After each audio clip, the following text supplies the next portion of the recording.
to let the people know how you eventually knew that this is he. How I know That this is he. How did you know? Because How you have I said know no. I know How this did you is eventually he. say yes? You're a lucky man. You know that. You're a lucky man. So okay, so when he now proposed to me and I said no at first, he said go and pray. But I told him, I said there's no use praying. I'm not ready for marriage. So we walked away. We walked apart. As soon as I got back to that apartment, I just picked my handbag and I left. I was like, I told my other friends, say, come on, let's go. So we left the place. That was the end of the guitar lessons. That was the end of the guitar lessons.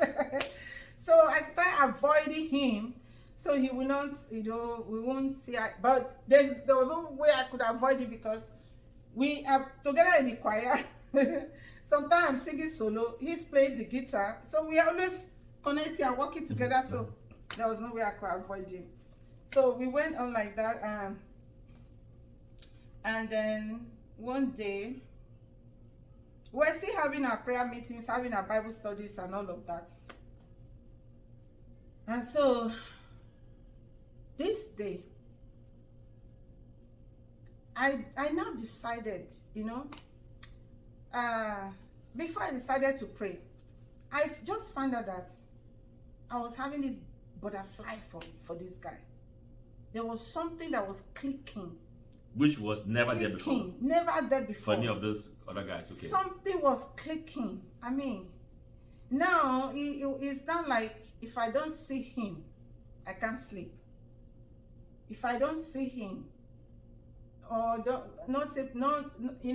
like we see like almost every day, because we have church service, we have choir practice twice a week, we have church service twice a week, that's 4 days in a week.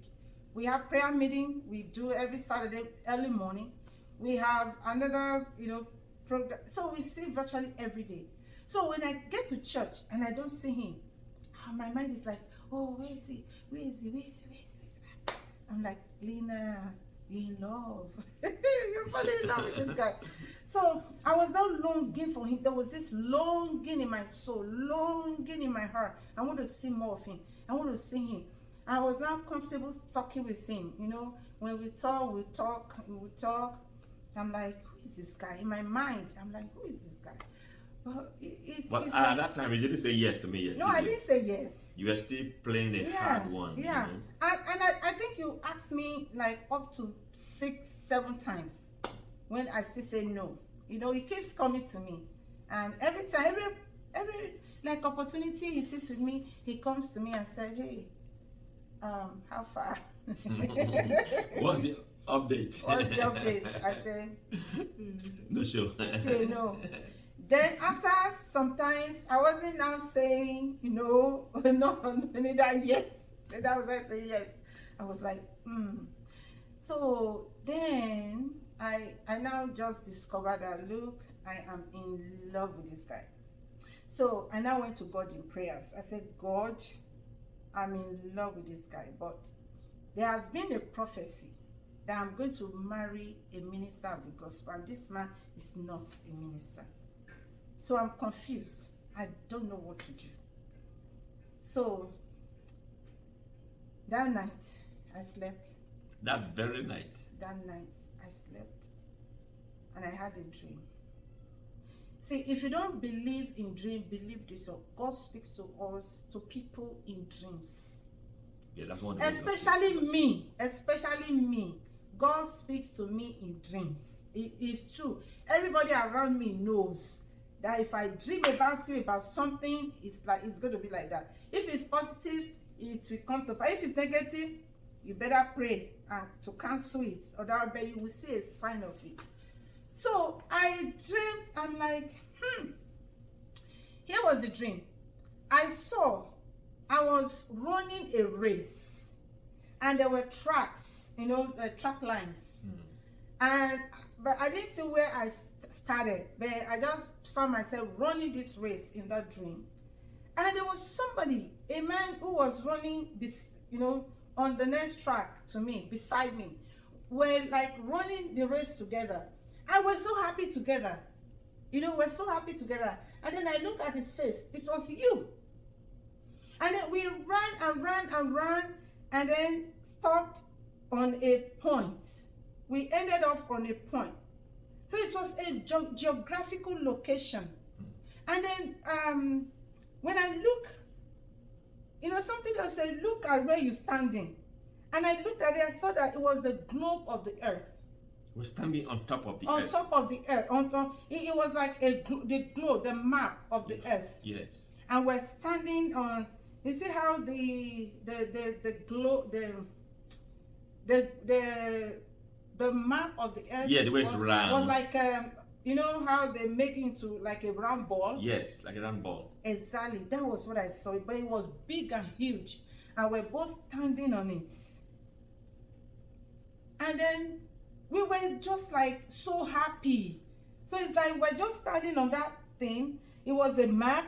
I was like we've been running around that map, like country to country, country to country, like that.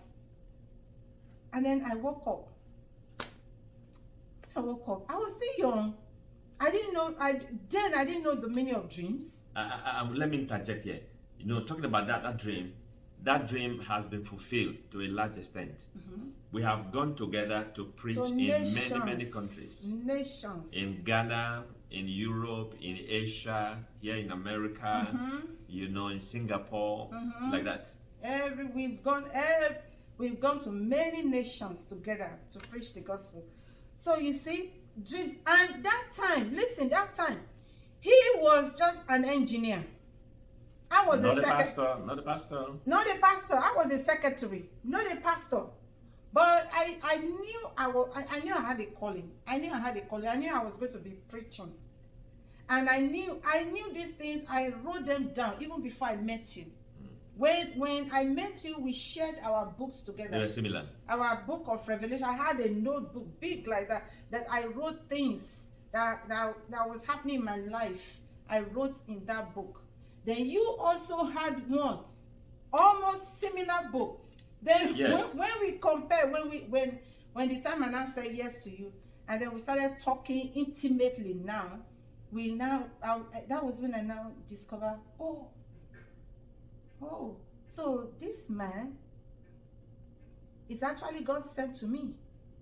Because as early as 1979, 1980, 4 years before I met my wife, that's when I began to have revelations from God about the future ministry, which has been operating now for the past several years. One of those dreams that I had, it was similar to mine. Very close, yes.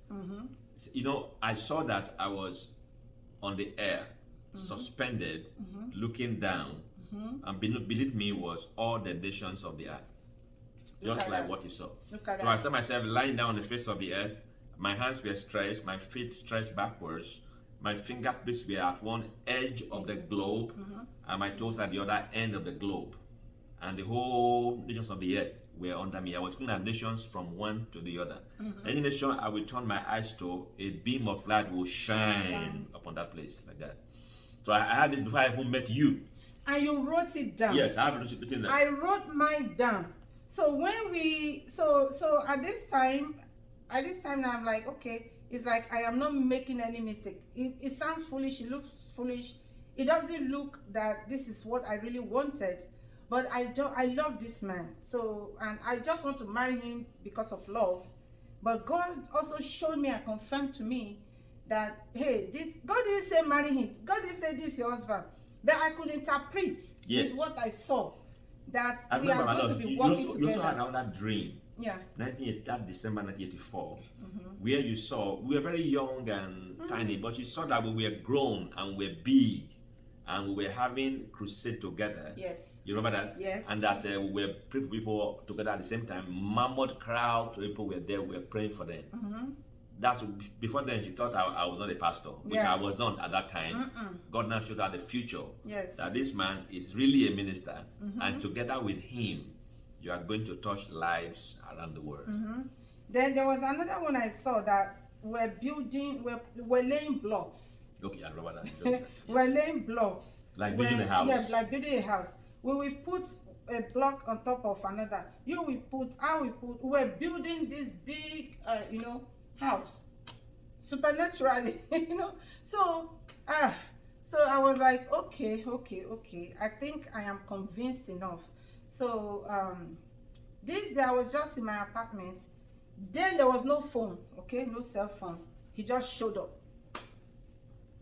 And remember, I was sick that day. I was sick because I didn't say yes to him. So I was now like sick of love. So I was waiting for him to come back and ask me again. I was waiting for him to come back and ask me again. Then I'm going to say yes multiple times. So when he came, he just showed up in my apartment. Hey, I was happy. I was having menstrual pain. Yes. Terrible. Back then, every month, during your menstrual period, it was terrible. I will lay on the floor, rolling on the floor, crying. So when he saw me, he said, "Do you know I can pray for you and you'll be well?" I look at him, I said, like, who are you to pray for me? You're not the pastor. You're not a pastor, you want to pray for me. I said, okay, anyways, pray, and then he did. And then I got up, took care of myself, and then I said, I feel fine, I feel okay, So anyways, he said, well. And that was the last time you had your monthly period with such intense pain. That was the last time. Pain. That was the last time. So he came, he said, well, I've come to ask you again, please. I want you to be my wife. Will you marry me? And I said to him, yes, I will marry you. When I said yes, I will marry you. That was like music in my ears, Oh, I felt relieved. I felt well immediately. She was suffering from what I call lovelitis. That's my word. I felt well immediately. The sickness just evaporated. She got well. Just went away. So I'm like, okay. He was so happy, almost jumped out of his skin. I'm going to continue my excitement. And so finally, Lina has agreed to be my wife. I've had this on me for a while. I'm in love with this girl. I want to be my wife, and finally she has agreed because God went to her and convinced her on my behalf. And this is our personal story. But don't insist you must have a dream before you know your own. Okay? That's our personal story. For everybody is different. Talk about that.